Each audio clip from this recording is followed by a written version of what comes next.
Olá, graça e paz a todos, sejam bem-vindos ao nosso canal. Hoje, vamos mergulhar fundo na Palavra de Deus para descobrir a verdade do Evangelho, livre das tradições, teologias e da religiosidade que só nos confundem. Nosso objetivo aqui é claro: entender as Escrituras de forma espiritual, com Cristo no centro de tudo. Vamos juntos? Você já parou para pensar que é possível ler a Bíblia inteira e ainda assim permanecer na escuridão? Parece chocante, mas o próprio Jesus nos alertou sobre isso. Lá no Evangelho de João, capítulo 5, versículos 29 e 30, ele diz: Examinai as Escrituras, porque julgam ter nelas a vida eterna, e são elas mesmas que testificam de mim. Contudo, não querem vir a mim para terdes vida. Entende a profundidade disso? A Bíblia aponta para uma pessoa: Jesus. Sem ele como a lente principal, toda a leitura pode se tornar apenas uma mera formalística, sem o poder de transformar. Então, como podemos ler a Bíblia da maneira correta? A resposta está em reconhecer que Cristo é a revelação final e perfeita de Deus. Colossenses, capítulo 1, versículo 15, nos diz que ele é a imagem do Deus invisível. Em Hebreus, capítulo 1, versículo 3, reforça: o qual, sendo o resplendor da sua glória e a expressa imagem da sua pessoa, e sustentando todas as coisas pela palavra do seu poder, havendo feito por si mesmo a purificação dos nossos pecados, assentou-se à destra da majestade nas alturas. Jesus é o padrão, o gabarito pelo qual devemos medir tudo o que lemos e ouvimos. Se algo não se parece com o amor, a graça e a verdade que vemos em Jesus, precisamos questionar. Este estudo não é contra a Bíblia, muito pelo contrário. Queremos honrá-la em sua totalidade, sem isolar versículos fora do contexto completo das Escrituras, muito menos criar contradições. E a chave para isso é Cristo. Ao longo dos nossos próximos encontros, vamos explorar temas cruciais. Veremos qual era a verdadeira função da lei de Moisés e como ela tem sido usada para aprisionar as pessoas em vez de libertá-las. Vamos analisar a enorme diferença entre a forma como Deus foi compreendido no Antigo Pacto e a revelação plena do Pai que temos em Cristo. Veremos a função das leis de Moisés e como Satanás manipula as religiões com essas leis. Havia mais de 600 mandamentos. Será analisado também a diferença entre a forma como Israel entendeu Deus no Velho Pacto e a revelação plena do Pai em Cristo. Será explicado ainda a soberania de Deus. Deus é quem dá e tira a vida, não ordena a guerra santa.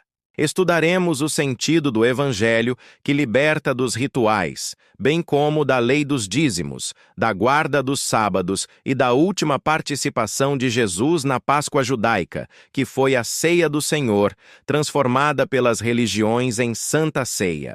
Também mostraremos como o islamismo e o judaísmo afirmam ter recebido ordens de um anjo, um padrão coerente com o alerta bíblico sobre o anjo de luz e por que a salvação é somente pela graça, como no caso do ladrão na cruz. E por falar na lei de Moisés, você sabe qual é a real relação dela com o evangelho da graça? Te respondo: nenhuma. Isso mesmo. A lei de Moisés está totalmente fora do evangelho da graça, pois apenas aponta o pecado e nos condena. Ela é inútil para nos salvar. Vou te mostrar por quê. Primeiro, a lei de Moisés, com seus mais de 600 mandamentos, incluindo os 10 mandamentos, não foi dada para salvar ninguém, porque todos quantos são das obras da lei estão debaixo da maldição, porque está escrito: maldito todo aquele que não permanecer em todas as coisas que estão escritas no livro da lei, para fazê-las.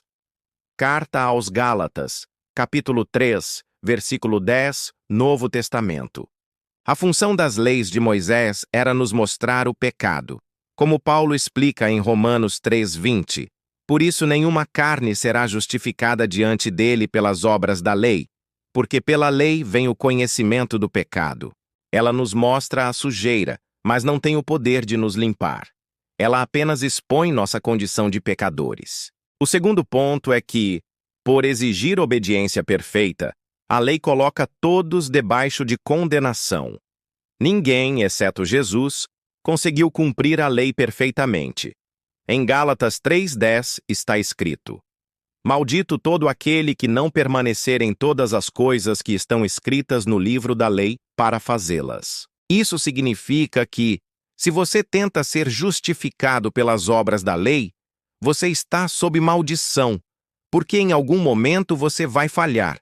É por isso que o apóstolo Paulo diz que a lei nos serviu como um aio, um tutor, para nos conduzir até Cristo, para que pela fé fôssemos justificados.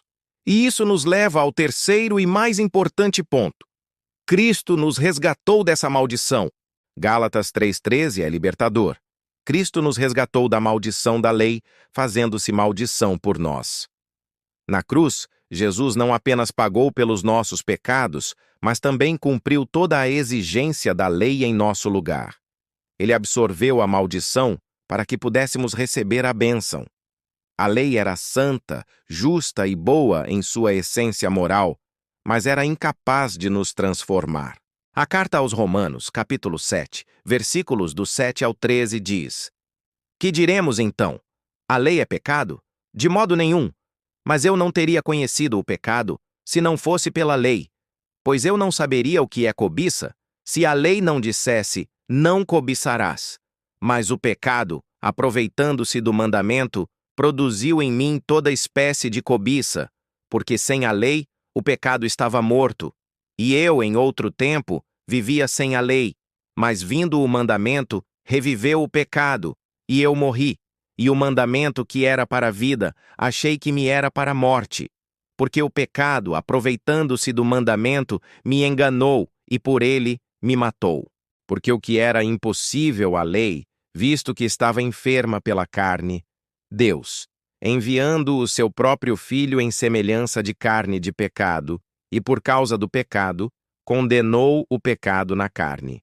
Romanos capítulo 8, versículo 3. Note que a carta aos Romanos, capítulo 7, versículos do 7 ao 13, põe a cobiça como exemplo de lei que também deveria ser riscada do Evangelho da Graça, justamente um dos mandamentos contidos no Decálogo.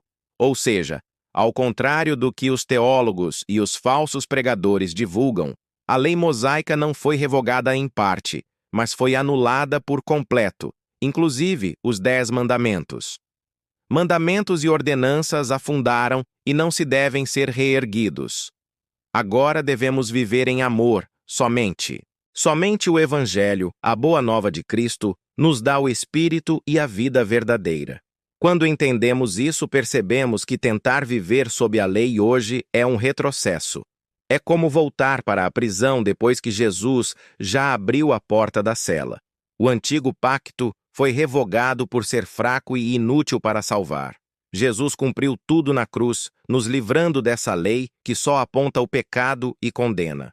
E ele não cumpriu só uma parte, ele a cumpriu por completo. Mas aí vem a grande armadilha. Muitos líderes religiosos usam Mateus capítulo 5, versículos 17 e 18, onde Jesus diz: Não cuideis que vim destruir a lei ou os profetas, não vim abrogar, mas cumprir. Porque em verdade vos digo que, até que o céu e a terra passem, nem um jota ou um tio se omitirá da lei, sem que tudo seja cumprido. Os falsos pregadores se prendem nesses versículos para justificar a continuidade de práticas da antiga aliança, como o dízimo. Eles pregam os versículos 17 e 18 de Mateus capítulo 5 para manter de pé um sistema que beneficia somente a eles mesmos. Só que eles leem esses versículos dando ênfase apenas ao que Jesus diz que não veio anulá-las. Perceba, Jesus falou isso porque realmente as leis ainda estavam em vigor, afinal ele ainda não havia sido morto. A Bíblia revela que um testamento não tem valor enquanto o testador vive. Note que Jesus disse que nem um jota ou um tio passaria da lei sem que tudo seja cumprido. Perceba que a palavra-chave está no final do próprio versículo 18 de Mateus capítulo 5, quando Jesus diz, sem que tudo seja cumprido. E quando foi que tudo se cumpriu? Na cruz. Atos capítulo 13, versículos 29 e 30 diz, E havendo cumprido tudo o que dele estava escrito, tirando-o do madeiro, o puseram no sepulcro, mas Deus o ressuscitou. Ele cumpriu tudo. O livro de Atos dos Apóstolos, capítulo 13, versículos 29 e 30, e também o Evangelho de Lucas, capítulo 24, versículos 39 ao 47, deixam claro o cumprimento por completo das leis mosaicas, e com isso, sua revogação total, conforme descrito na segunda carta aos Coríntios, capítulo 3, versículo 14.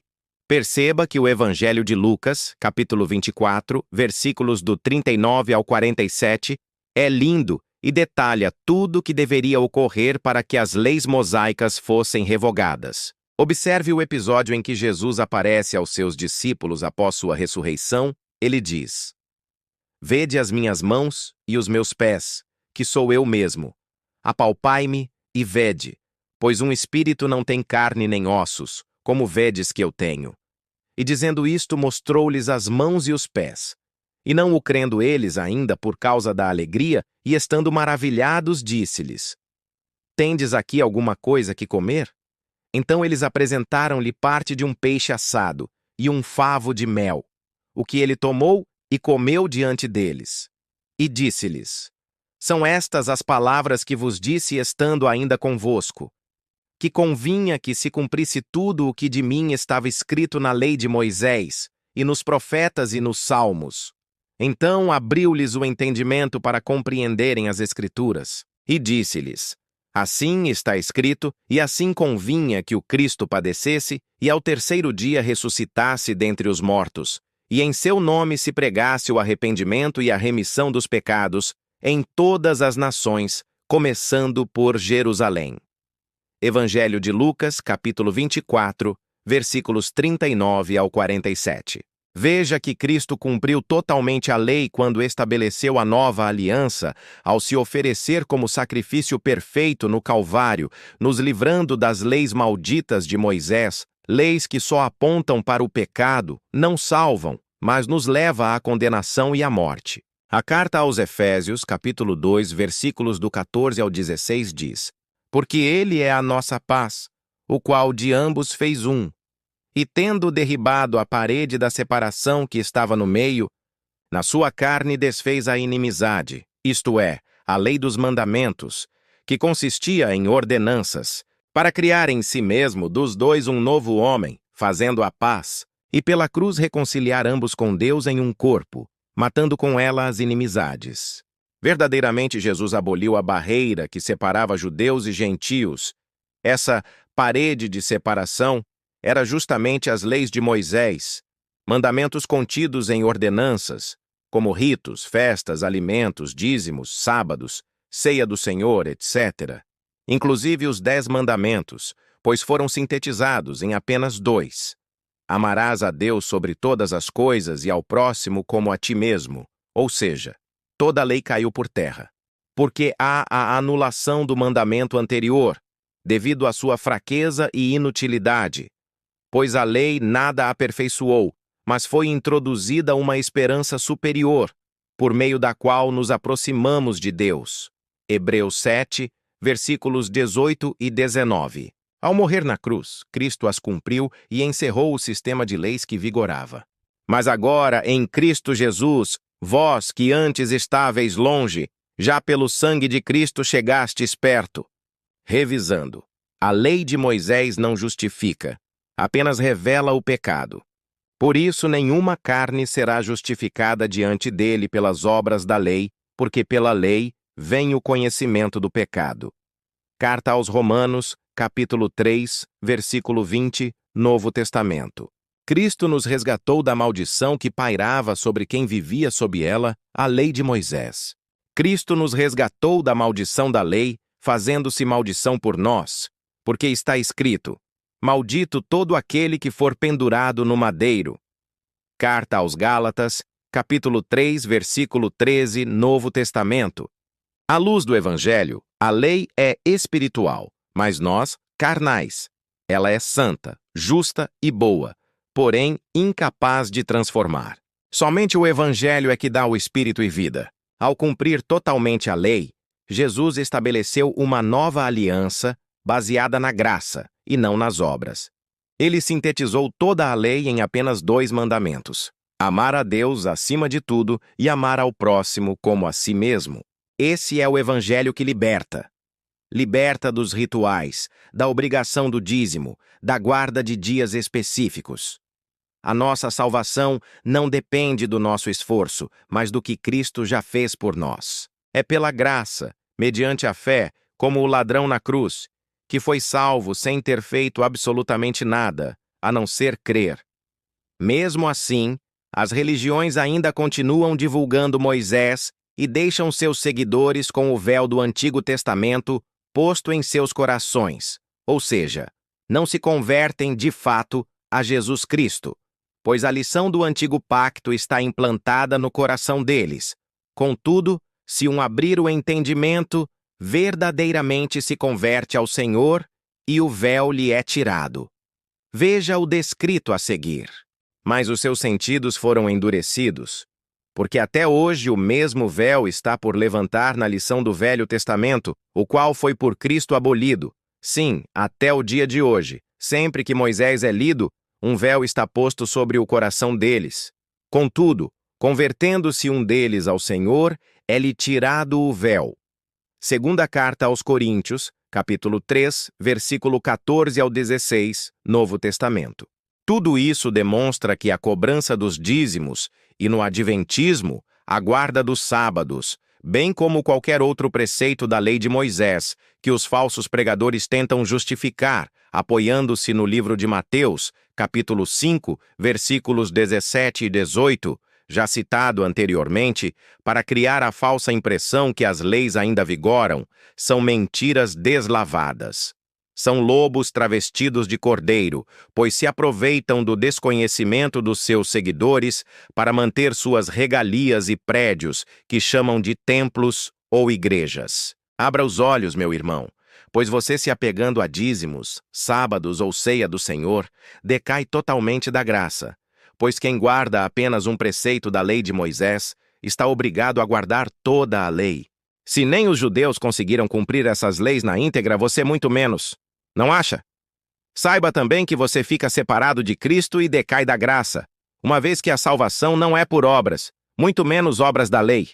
Veja, e de novo testifico a todo homem que se deixa circuncidar, que está obrigado a guardar toda a lei.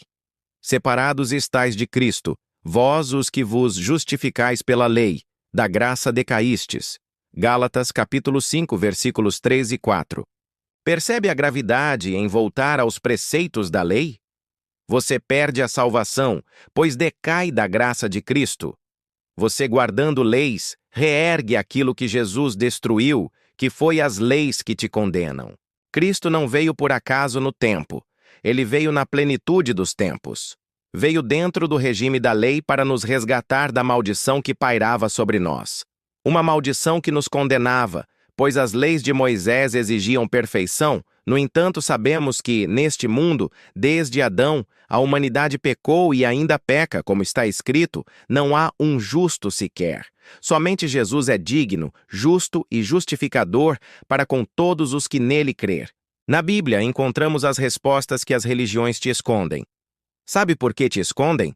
Porque sabem que você se apega a títulos como papas, padres, pastores, apóstolos, etc. Além disso, sabem que você deposita total confiança nessas lideranças. Esses falsos pregadores são tão ousados que se põem na condição de ungidos de Deus para não serem afrontados. Mas saiba que isso é mais uma mentirinha que eles te escondem, uma vez que os verdadeiros ungidos do Senhor são os que detêm o Espírito Santo de Deus, como está escrito no Evangelho de 1 João, capítulo 2, versículos 25 ao 27. E esta é a promessa que ele mesmo nos fez: a vida eterna. Isto vos escrevi a respeito dos que vos querem enganar. E a unção que dele recebestes permanece em vós. E não tendes necessidade de que alguém vos ensine. Mas como a sua unção vos ensina a respeito de todas as coisas, e é verdadeira, e não é falsa, permanecei nele, como também ela vos ensinou. Percebe o quanto você é literalmente enrolado por esses falsos pastores e pregadores fraudulentos? Mas vamos retomar nossos estudos sobre a abolição das leis de Moisés. Gálatas 4, versículos 4 e 5.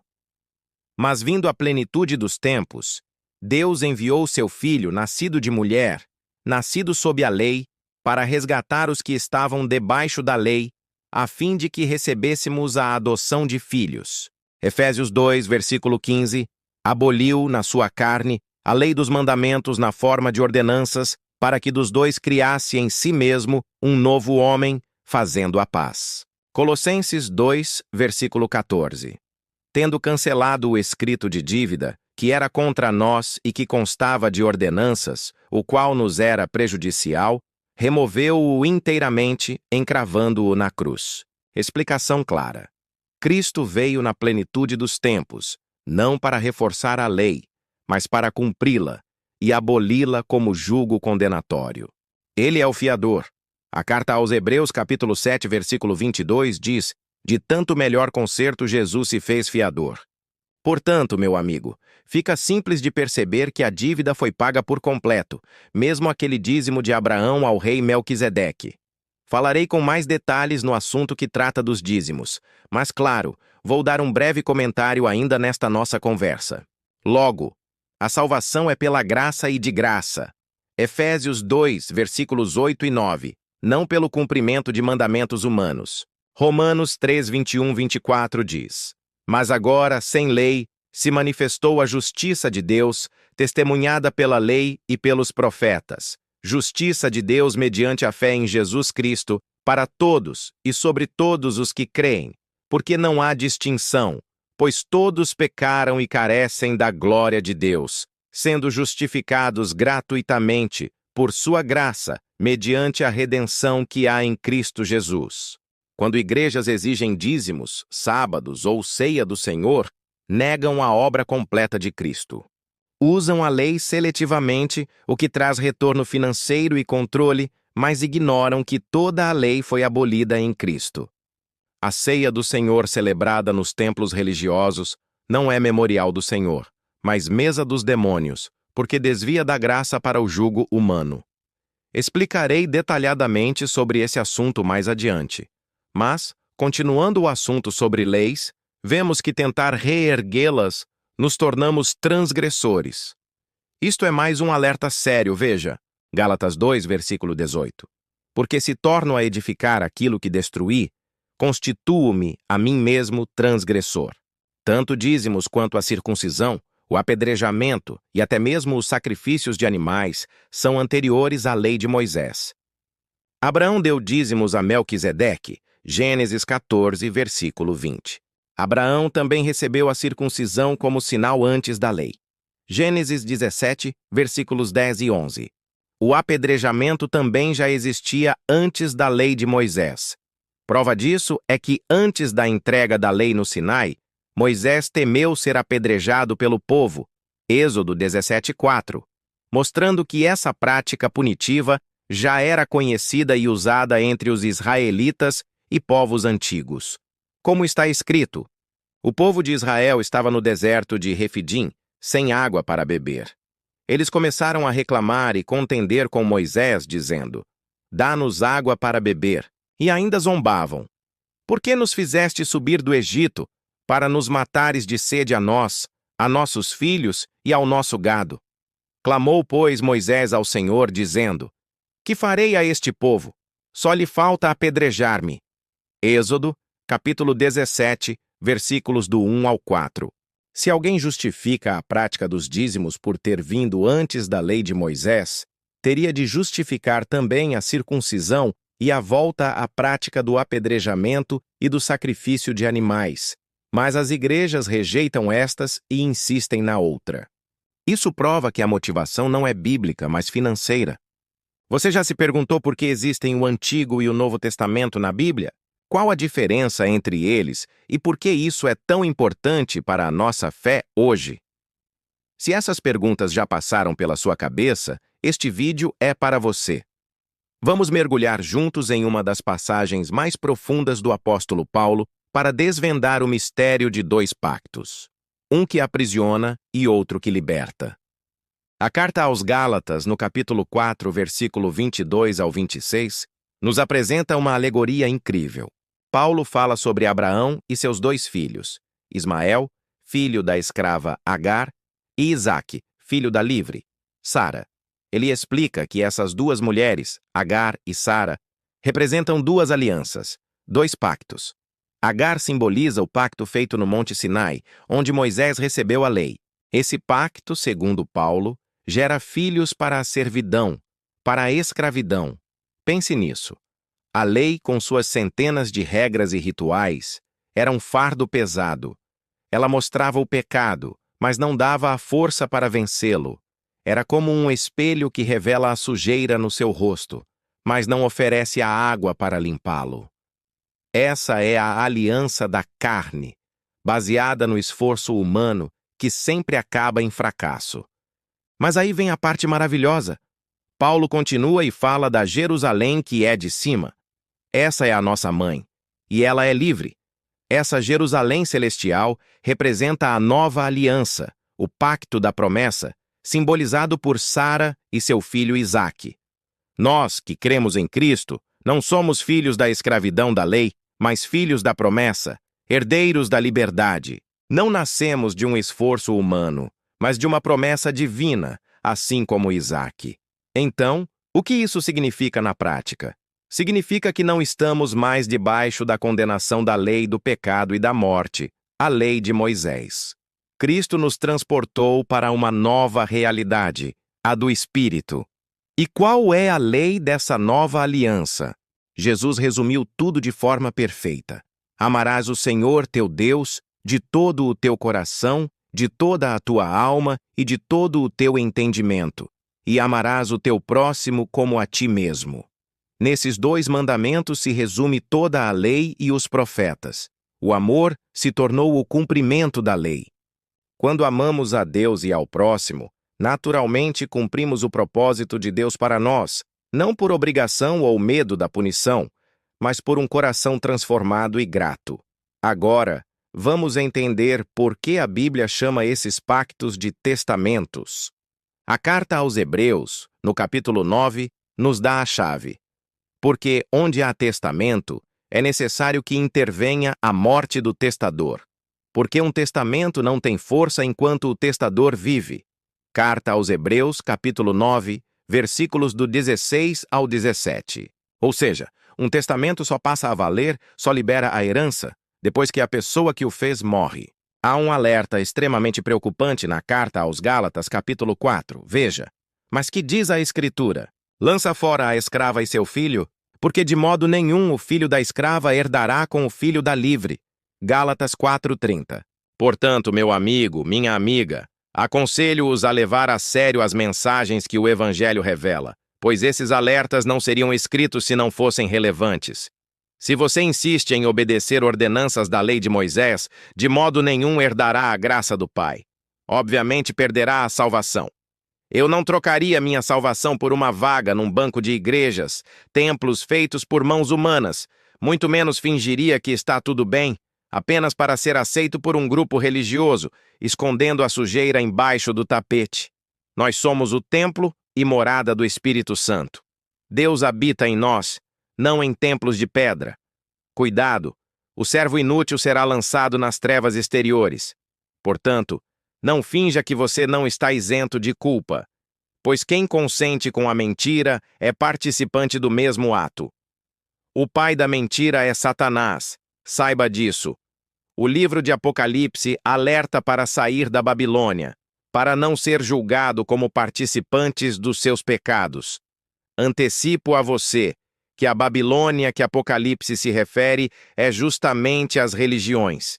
O falso profeta se revelará com um espírito imundo semelhante a rã. Apocalipse 16:13. Pois esses espíritos saem a enganar os reis da terra. Apocalipse 18:2-4 diz: E clamou fortemente com grande voz, dizendo: Caiu, caiu a grande Babilônia, e se tornou morada de demônios, e covil de todo espírito imundo, e esconderijo de toda ave imunda e aborrecível. Porque todas as nações têm bebido do vinho da ira da sua prostituição, E os reis da terra se prostituíram com ela, e os mercadores da terra se enriqueceram com a abundância de suas delícias. Ouvi outra voz do céu que dizia: Sai dela, povo meu, para que não sejais participantes dos seus pecados e para que não incorras nas suas pragas. Se você soubesse que o ser chamado Jeová é a figura do próprio Satanás, passaria de longe desses templos. Vou te provar e explicar detalhadamente sobre isso no decorrer dos nossos estudos. Vamos adiante. O Antigo Testamento, a aliança mosaica, era selado com o sangue de animais, como touros e bodes. Mas a própria Bíblia nos diz, na carta aos Hebreus, capítulo 10, versículo 4, que esse sangue era inútil para perdoar pecados. Eram apenas sombras, e o que estava por trás dessas sombras era o próprio Satanás, pois exigia sacrifícios de bodes e touros para perdoar pecados. Obviamente, ele mentiu, pois é o pai da mentira. Se o sangue desses animais não tem valor ou força para perdoar pecados, um Deus que não mente não pediria tais atos. Estudaremos esse assunto detalhadamente mais adiante. É por isso que a aliança de Moisés era imperfeita e se tornou obsoleta. Ela não podia transformar o coração humano. Era um sistema de sacrifícios repetitivos. Todo ano, o sumo sacerdote precisava oferecer sacrifícios, primeiro por seus próprios pecados e depois pelos pecados do povo. Era um ciclo sem fim que nunca trazia uma paz verdadeira e duradoura com Deus. E aqui entra a beleza incomparável do sacrifício de Jesus. Ele é o testador do Novo Testamento, da Nova Aliança. E com a sua morte na cruz, esse testamento entrou em vigor. A herança foi liberada. E que herança! O perdão completo dos pecados, a reconciliação com Deus, a vida eterna. A carta aos Hebreus, no capítulo 7, destaca a superioridade do sacrifício de Cristo. Ele não precisou oferecer sacrifícios repetidamente. Ele fez isto uma vez por todas, quando se ofereceu a si mesmo. O sacrifício de Jesus foi único, perfeito e eterno. Foi o Cordeiro de Deus que tira o pecado do mundo. O sangue de Cristo não foi como o sangue de animais. Foi o sangue puro e imaculado do Filho de Deus, que tem poder para nos limpar de toda injustiça e nos dar livre acesso ao Pai. Enquanto o pacto de Moisés se reduziu a nada, o pacto em Cristo permanece para sempre. Portanto, quando olhamos para a cruz, vemos o ponto de virada da história da humanidade. Vemos a morte do testador que ativou uma herança de liberdade, graça e amor para todos nós. Não somos mais escravos tentando agradar a um Deus contradizente, debaixo de um sistema de regras impossíveis de cumprir. Somos filhos amados, libertos pela graça, vivendo sob a nova aliança do Espírito. Nós somos os filhos da promessa, os filhos da Jerusalém celestial, que é livre. Viva essa liberdade que Cristo conquistou para você na cruz. Abandone todo o peso de culpa e toda tentativa de se justificar por obras. Abrace a simplicidade do Evangelho, crer em Jesus e amá-lo de todo o coração, permitindo que o seu amor flua através de você para os outros. Essa é a essência da vida cristã. Uma vida não de servidão, mas de liberdade gloriosa em Cristo Jesus. Espero que essa reflexão tenha abençoado sua vida e esclarecido a diferença fundamental entre a lei e a graça, entre o Antigo e o Novo Pacto. A obra de Cristo é completa e perfeita, e nós somos convidados a simplesmente descansar nela. Muito obrigado por ter assistido até aqui. Se este vídeo falou ao seu coração, não se esqueça de deixar o seu like, compartilhar com alguém que precisa ouvir essa mensagem de liberdade e, claro, se inscrever no canal para não perder os próximos estudos. Que a paz do Senhor Jesus esteja com você. Até a próxima. Falarei sobre Satanás e como ele usa as religiões. Não perca. Forte abraço.